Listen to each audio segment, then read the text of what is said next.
Hey welcome to Ravi home kitchen. ఇక్కడ chicken pakodi అంటే chicken గాడికే tension. మనం ఈరోజు చేసుకోబోతున్నాం చికెన్ పకోడీ. మరి బోన్స్తో ఎలా చేసుకోవాలి, చాలా రుచికరంగా ఎలా చేసుకోవాలో ఇప్పుడు చూసేద్దాం.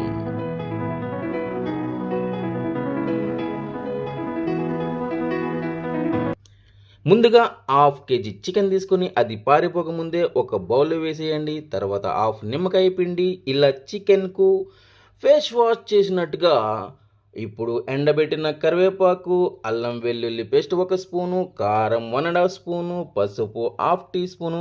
అది ఎక్కువ వేస్తే చికెన్ రంగే లేదా అందమైపోతుంది.